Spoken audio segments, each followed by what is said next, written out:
Hello दोस्तों, आज की इस क्लास में यूपी होमगार्ड और यूपी पुलिस कांस्टेबल एग्जाम से related most important 85 question answer देखने वाले हैं। तो आप लोग इस क्लास को लास्ट तक जरूर देखिएगा। इस क्लास का पहला क्वेश्चन आ रहा है, क्षेत्रफल की दृष्टि से विश्व का सबसे छोटा देश कौन सा? सबसे छोटा देश दोस्तों क्षेत्रफल की दृष्टि से कौन सा देश है? तो यह देश हो जाएगा वेटिकन सिटी। ऑप्शन ए के साथ जाएगा करेक्ट आंसर, ध्यान रखिएगा।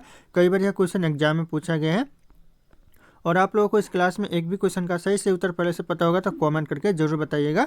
दोस्तों अगला क्वेश्चन है, उत्तर प्रदेश दिवस कब मनाया जाता है? उत्तर प्रदेश दिवस मनाया जाता है 24 जनवरी को। Option A 24 January correct answer हो जाएगा, ध्यान रखिएगा आप लोग। अगला क्वेश्चन है, निम्नलिखित में से सबसे कठोर धातु कौन सा है? दोस्तों चलिए दोस्तों कमेंट करके बताइए सबसे कठोर धातु दोस्तों इन ऑप्शन में से कौन सा है। अगर आपका आंसर है ऑप्शन डी टंगस्टन तो बिल्कुल सही जवाब है, ऑप्शन डी करेक्ट आंसर हो जाएगा टंगस्टन, ध्यान रखिएगा आप लोग। अगला क्वेश्चन है, उत्तर प्रदेश का राजकीय पेड़ का नाम क्या? जो उत्तर प्रदेश की जो राजकीय पेड़ का नाम है क्या है दोस्तों? तो हो जाएगा अशोक का पेड़, जो कि उत्तर प्रदेश का राजकीय पेड़ है। तो ऑप्शन यहाँ पे ए करेक्ट आंसर हो जाएगा, राजकीय पेड़ अशोक है, ध्यान रखिएगा आप लोग। अगला क्वेश्चन आ रहा है, अकबर ने बुलंद दरवाजे का निर्माण किस विजय की स्मृति में करवाया था? किस विजय की स्मृति में दोस्तों? तो हो जाएगा यहाँ पे गुजरात विजय की स्मृति में करवाया था। ऑप्शन यहाँ पे भी गुजरात विजय करेक्ट आंसर हो जाएगा, ध्यान रखिएगा आप लोग, इंपॉर्टेंट है एग्जाम के लिए। अगला क्वेश्चन आ रहा है, कौन से संस्था शेयर बाजार का नियंत्रण रखती है दोस्तों? कौन सी संस्था जो कि शेयर बाजार का नियंत्रण रखती है? तो हो जाएगा सेबी, ऑप्शन यहाँ पे ये करेक्ट आंसर होगा सेबी, ध्यान रखना आप लोग। अगला क्वेश्चन है, राष्ट्रीय खेल दिवस कब मनाया जाता है? चलिए दोस्तों कमेंट कीजिए सही जवाब, राष्ट्रीय खेल दिवस कब मनाया जाता है। अगर आपका सही जवाब है 29 अगस्त तो बिल्कुल सही जवाब है, ऑप्शन यहाँ पे भी हो जाएगा 29 अगस्त।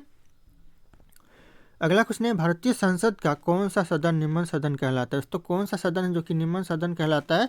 अगर आपका सही जवाब है लोकसभा तो बिल्कुल सही जवाब हो जाएगा, ऑप्शन ए ध्यान रखिएगा, आपका जवाब लोकसभा है तो बिल्कुल सही हो जाएगा। अगला क्वेश्चन आ रहा है, अंग्रेजों ने भारत में व्यापार करने के लिए कौन सी कंपनी का निर्माण किया था? अंग्रेजों ने भारत में व्यापार करने के लिए कौन सी कंपनी का निर्माण किया है दोस्तों? तो हो जाएगा ईस्ट इंडिया कंपनी, ऑप्शन यहाँ पे ए करेक्ट आंसर हो जाएगा ईस्ट इंडिया कंपनी, ध्यान रखिएगा आप लोग, इंपॉर्टेंट हो सकता है एग्जाम के लिए। अगला क्वेश्चन है, प्रसिद्ध पुस्तक गीतांजलि किसकी रचना? जो प्रसिद्ध पुस्तक है गीतांजलि किसकी रचना है? तो जाएगा रविंद्रनाथ टैगोर की। आपका भी अब अगर आंसर ए है तो बिल्कुल सही हो जाएगा, ऑप्शन ए रविंद्रनाथ टैगोर। अगला क्वेश्चन आ रहा है, ओजोन परत पर निम्नलिखित में से किसके कारण नष्ट होते जा? जो ओजोन परत है या निम्नलिखित में से किसके कारण नष्ट होते जा रहे हैं? तो जाएगा यहाँ पे ऑप्शन है सी क्लोरोफ्लोरोकार्बन के कारण, ध्यान रखिएगा CFC क्लोरोफ्लोरोकार्बन के कारण यह नष्ट होते जा रहे हैं। अगला क्वेश्चन है, निम्नलिखित से कौन शरीर की प्रतिरक्षा प्रणाली में काम करता है? तो शरीर की प्रतिरक्षा प्रणाली में कौन कार्य करता है इन ऑप्शन में से? तो ये करता है श्वेत रक्त कणिका करती है, ऑप्शन यहाँ पे श्वेत रक्त कणिका करेक्ट आंसर हो जाएंगे। अगला क्वेश्चन है, भारतीय संविधान को कब अंगीकृत किया गया? दोस्तों भारतीय संविधान को अंगीकृत कब किया गया?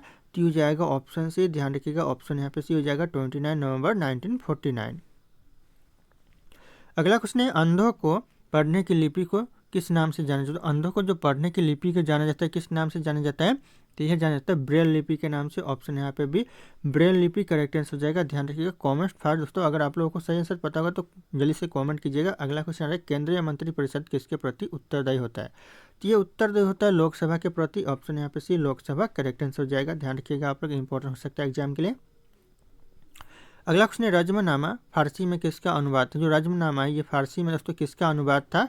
तो हो जाएगा महाभारत का अनुवाद है, ऑप्शन यहाँ पे ये महाभारत का अनुवाद था, ध्यान रखिएगा आप लोग। दोस्तों अगला क्वेश्चन है, ठोस पदार्थ किस विधि से गर्म होते हैं? जो ठोस पदार्थ है कौन सी विधि से गर्म होते हैं? अगर आपका सही जवाब सी है तो बिल्कुल सही जवाब हो जाएगा, ऑप्शन सी, ध्यान रखिएगा आप लोग।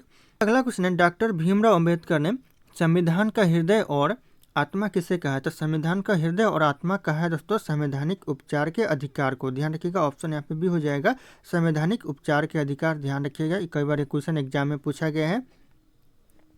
अगला क्वेश्चन है, वृंदावन गार्डन कहाँ स्थित? जो वृंदावन गार्डन है दोस्तों कहाँ पर स्थित है? अगर आपका भी जवाब मैसूर है तो बिल्कुल सही जवाब है, ऑप्शन यहाँ पे डी करेक्ट आंसर हो जाएगा मैसूर, ध्यान रखना आप लोग।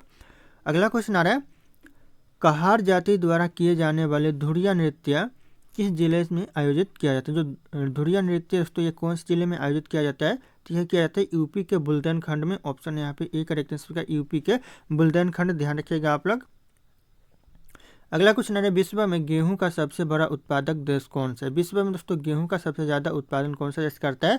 तो यह करता है चीन देश। ऑप्शन यहाँ पे बी, चीन देश करेक्ट आंसर हो जाएगा। अगर आपका भी सही जवाब यानी आपका भी जवाब चीन होगा तो बिल्कुल सही जवाब है। अगला क्वेश्चन आ रहा है, भारतीय पेट्रोलियम संस्थान कहाँ स्थित? जो भारतीय पेट्रोलियम संस्थान है यह देहरादून में है। ऑप्शन यहाँ पे ये देहरादून करेक्ट आंसर हो जाएगा। कमेंट कीजिए दोस्तों सही जवाब अगर पता है आप लोगों को तो कमेंट जरूर कीजिएगा। अगला क्वेश्चन है, गंगटोक किस राज्य की राजधानी? जो गंगटोक है किस राज्य की राजधानी है? तो हो जाएगा सिक्किम राज्य की राजधानी दोस्तों गंगटोक है। अगला क्वेश्चन आ रहा है, भारत के किस उद्योग को गोल्डन फाइबर कहा जाता है? किस उद्योग को दोस्तों गोल्डन फाइबर कहते हैं भारत में? तो ये कहता जाता है जूट उद्योग को। ऑप्शन यहाँ पे भी जूट उद्योग करेक्ट आंसर हो जाएगा। गोल्डन फाइबर के नाम से जाना जाता है। अगला क्वेश्चन आ रहा है, निम्नलिखित में से किस दीनबंधु के नाम से जाना जाता है? दोस्तों किसे दीनबंधु के नाम से जाना जाता है इन ऑप्शन में से? तो ये जगह सी एफ एंड्रयूज को जाना जाता है। ऑप्शन यहाँ पे सी करेक्ट आंसर होगा। C F Andrews correct answer हो जाएगा। अगला क्वेश्चन है, मुगल शासन में मनसबदारी प्रणाली का आरंभ किसके द्वारा किया गया? जो मुगल शासन में जो मनसबदारी प्रणाली का जो आरंभ किया गया किसके द्वारा? अगर आपका भी जवाब सी है तो बिल्कुल सही है। ऑप्शन यहाँ पे सी करेक्ट आंसर हो जाएगा। अकबर के द्वारा दोस्तों आरंभ किया गया।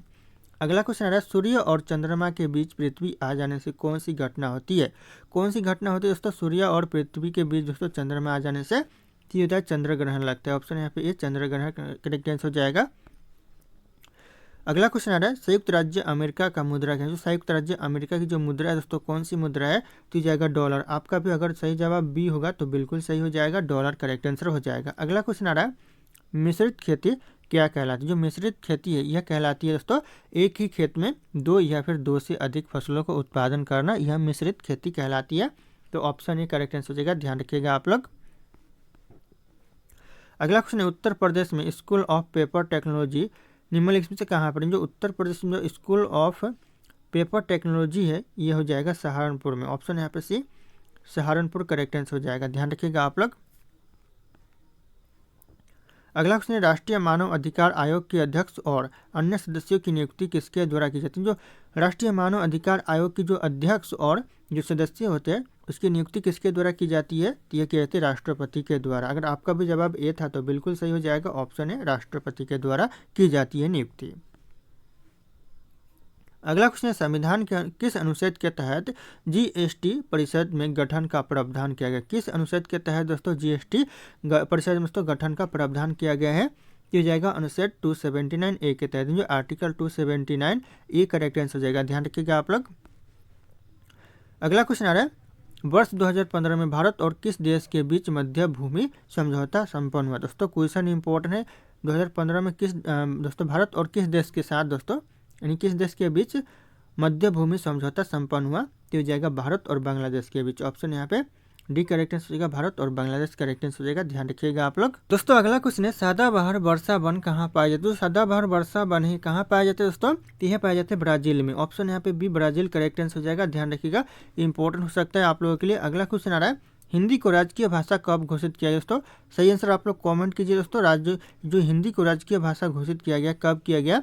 तो अगर भी आपका जवाब ऑप्शन डी है 26 जनवरी 1965 तो बिल्कुल सही जवाब है। ऑप्शन डी करेक्ट आंसर हो जाएगा।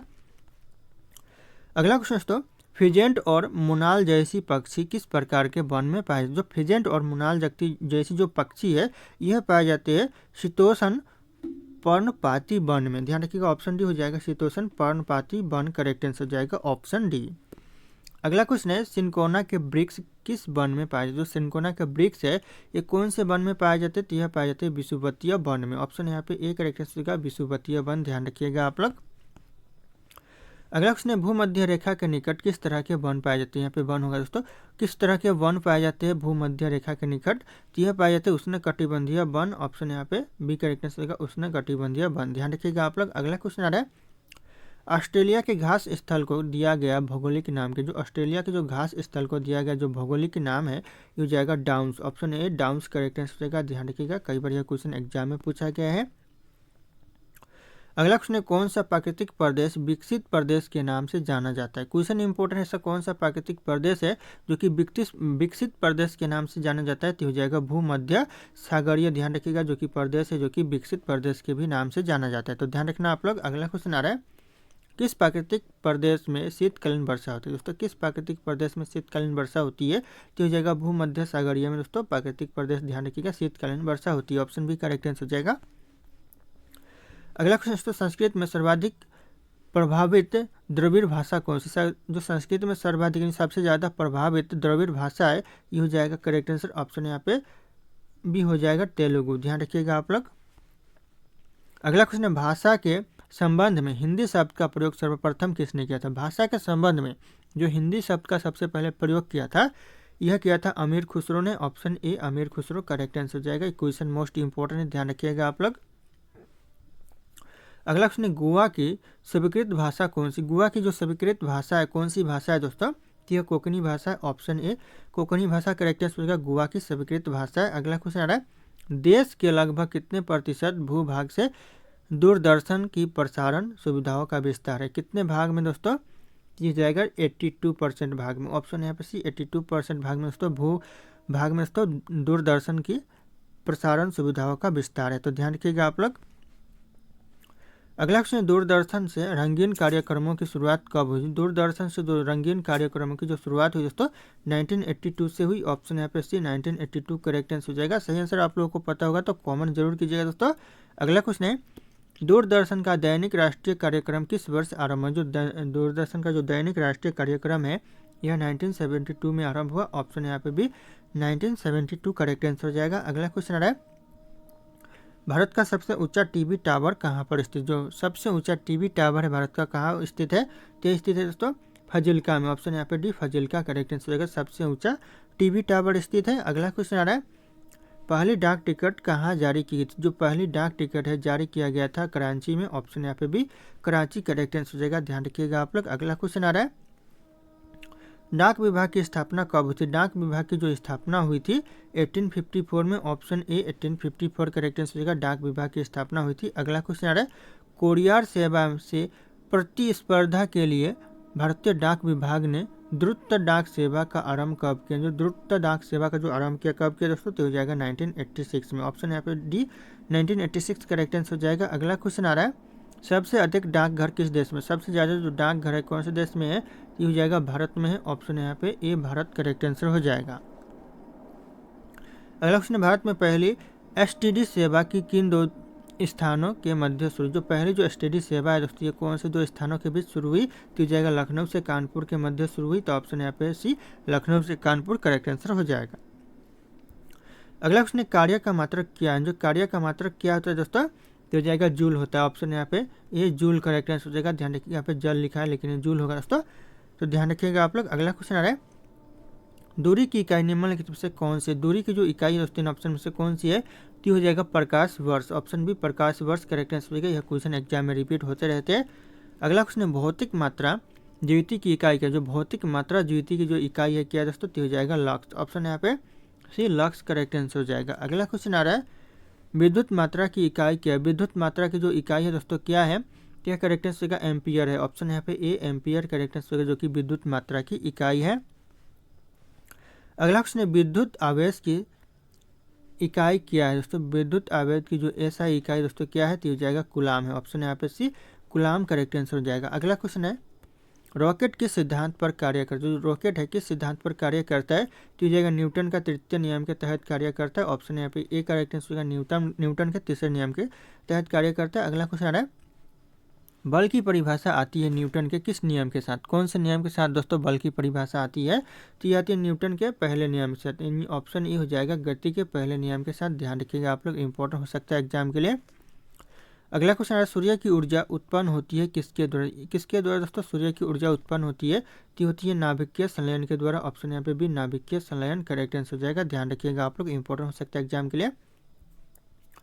अगला क्वेश्चन है, सूर्य का ताप किसके द्वारा मापा जाता है, जो सूर्य का ताप मापा जाता है किसके द्वारा, तो हो जाएगा पायरोमीटर के द्वारा मापा जाता है, ऑप्शन यहाँ पे सी पायरोमीटर करेक्ट आंसर हो जाएगा, ध्यान रखिएगा आप लोग, इंपॉर्टेंट हो सकता है एग्जाम के लिए। अगला क्वेश्चन है, पानी का घनत्व किस ताप पर अधिकतम होता है, पानी का जो घनत्व है कौन से ताप पर ज़्यादा होता है, तो हो जाएगा 4 सेल्सियस पर, ऑप्शन यहाँ पे बी 4 सेल्सियस करेक्ट आंसर हो जाएगा, ध्यान रखिएगा आप लोग। अगला क्वेश्चन आ रहा है, ध्वनि का त्वरण किस पर निर्भर करता है? जो ध्वनि का त्वरण है किस पर निर्भर करता है? तो यह करता है आवृत्ति पर। ऑप्शन यहाँ पे ए आवृत्ति करेक्ट आंसर हो जाएगा। ध्वनि का त्वरण जो कि निर्भर करता है।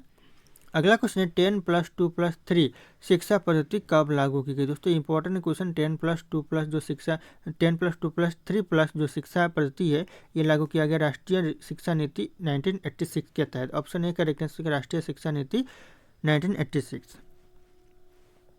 अगला क्वेश्चन है एफिल टावर के डिजाइनर कौन थे? एफिल टावर के जो डिजाइनर थे ये थे सर गुस्ताव एफिल। ऑप्शन यहाँ पे A correct answer sir Gustave Eiffel correct answer हो जाएगा, ध्यान रखिएगा आप लोग। अगला क्वेश्चन है येलोस्टोन नेशनल पार्क कहाँ पर अवस्थित? जो येलोस्टोन नेशनल पार्क है कहाँ पर अवस्थित है? तो यह अवस्थित है अमेरिका में। ऑप्शन यहाँ पे डी अमेरिका करेक्ट आंसर हो जाएगा, ध्यान रखिएगा आप लोग। अगला क्वेश्चन है स्टैचू ऑफ लिबर्टी कहाँ पर स्थित? जो स्टैचू ऑफ लिबर्टी है ये स्थित है न्यूयॉर्क में। ऑप्शन यहाँ पे सी न्यूयॉर्क करेक्ट आंसर हो जाएगा स्टैचू ऑफ लिबर्टी। अगला क्वेश्चन है बीजापुर अपने किस चीज़ के लिए जाना जाता है? जो बीजापुर है यह जाना जाता है अपने गोल गुंबज के लिए। ऑप्शन बी गोल गुंबज करेक्ट आंसर हो जाएगा। अगला क्वेश्चन आ रहा है भारत में सबसे योजनाबद्ध बसा शहर कौन सा? सबसे योजनाबद्ध बसा शहर भारत में कौन सा है? तो हो जाएगा चंडीगढ़। ऑप्शन यहाँ पे सी चंडीगढ़ करेक्ट आंसर हो जाएगा। अगला क्वेश्चन आ रहा है पीसा की मीनार किस देश में अवस्थित? जो पीसा की मीनार है दोस्तों कौन से देश में स्थित है? तो यह इटली में। ऑप्शन यहाँ पे भी इटली देश करेक्ट आंसर हो जाएगा। अगला क्वेश्चन आ रहा है जेरूसलम के लोगों का तीर्थ स्थल है। जेरूसलम लोगों का जो तीर्थ स्थल है कौन सा दोस्तों? तो इनमें से सभी हो जाएंगे, यानी ईसाइयों का भी है, बौद्धियों का भी और मुसलमानों का भी है, ध्यान रखिएगा आप लोग। अगला क्वेश्चन है महाबलीपुरम केरा मंदिरों का निर्माण किसके द्वारा कराया गया था? महाबलीपुरम के जो मंदिरों का निर्माण करवाया गया था किसके द्वारा दोस्तों? हो जाएगा पल्लव के द्वारा। ऑप्शन यहाँ पे डी पल्लवों के द्वारा कराया गया था। अगला क्वेश्चन आ रहा है धर्मराज रथ स्मारक कहाँ स्थित? जो धर्मराज रथ स्मारक है कहाँ पर स्थित है? तो यह महाबलीपुरम है। ऑप्शन यहाँ पे सी महाबलीपुरम करेक्ट आंसर हो जाएगा, ध्यान रखिएगा आप लोग, इंपॉर्टेंट हो सकता है एग्जाम के लिए। अगला क्वेश्चन है अमरनाथ गुफा कहाँ पर स्थित? जो अमरनाथ गुफा है दोस्तों कहाँ स्थित है? तो यह स्थित है दोस्तों जम्मू कश्मीर में। Option A Jammu Kashmir correct answer हो जाएगा, अमरनाथ गुफा स्थित है। अगला क्वेश्चन है विश्व का सबसे ऊंचा कहा जाने वाला विश्व शांति स्तूप बिहार में कहाँ पर है? जो कहाँ पर दोस्तों? यह बिहार में। तो इस क्वेश्चन का जो सही उत्तर है आप लोगों को कमेंट करके बताना है। ऑप्शन यहाँ पे सारे शो करें, फिर मिलते हैं अगले क्लास में।